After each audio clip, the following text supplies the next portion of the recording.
Suite à la décision de la MDPH, c'est lui attribuer une place en CESAD. Et quand on les a contactés, eh ben, il n'y avait plus de place. Et il était sur liste d'attente.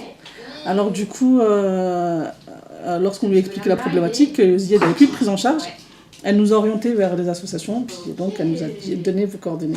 C'est comme ça qu'on a pris contact avec vous. Ben, c'était la première fois qu'on avait en face de nous quelqu'un qui comprenait de quoi on parlait en fait. On était confrontés à des gens qui connaissaient l'autisme, mais qui ne savaient pas en fait qui connaissaient pas la problématique de notre enfant.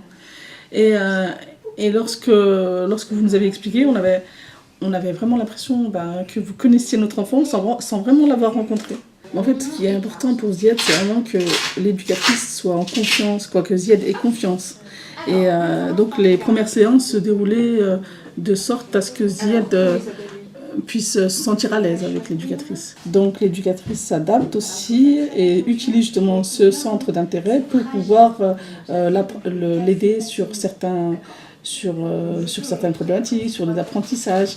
Et donc elle utilise, lorsqu'il est obsédé par un personnage de dessin animé, elle l'utilise pour faire des activités ludiques qui puissent l'apprendre soit dans l'apprentissage de l'autonomie, de la sécurité aussi, et aussi également des trucs, des activités de calcul, de lecture, tout ça. Donc, on échange beaucoup avec l'éducatrice et c'est vrai qu'elle m'apporte beaucoup d'aide pour pouvoir gérer une situation lorsque je suis un peu démunie. Et donc, les supports qu'elles utilisent, je les utilise au quotidien.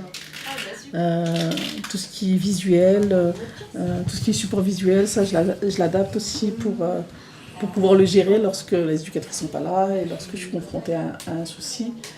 Elles ont mis des outils en place et je les utilise tous les jours, dans ma vie de tous les jours en fait. Lorsqu'on est confronté à de grosses crises et que j'arrive pas à aider mon enfant à se calmer. Donc j'appelle Respire pour m'aider à trouver une solution, pour m'aider à mettre des outils, quelque chose qui puisse l'aider à passer cette crise ou cette obsession. Nos parents, on a bien compris et on sait maintenant comment gérer les troubles de Zied. Alors au début, on cherchait un petit peu de temps libre aussi. Pour les autres enfants aussi, dans l'esprit. Oui. Donc on s'était renseigné un petit peu. Petite. Et la chose qu'on a eue, c'est via l'hôpital de jour quand même. On a un des éducateurs, enfin l'éducateur principal de maths, qui en fait a travaillé chez vous avant.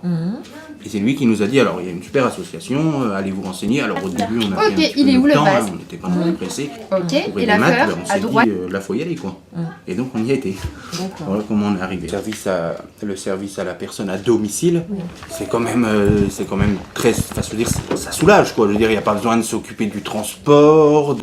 D'ailleurs, c'est tout, c'est très intéressant. Quoi. Nous, on voulait que quelqu'un, puisque c'était proposé par l'association, puisse venir sur place pour expliquer comment il fonctionnait, parce que c'est quand même, je veux dire, l'association est spécialisée dans l'autisme, quoi. Donc le principe, c'est vraiment que quelqu'un qui connaisse l'autisme puisse aller expliquer à la maîtresse, à la VS, comment on peut faire pour que ça se passe le mieux possible, quoi. C'est justement ça l'intérêt moi je trouve de l'association, c'est justement qu'elle fait le lien avec aussi bien l'école, comme on a eu, avec nous. Nous, on peut échanger dans tous les sens et c'est ça qui fait progresser, je pense, maths.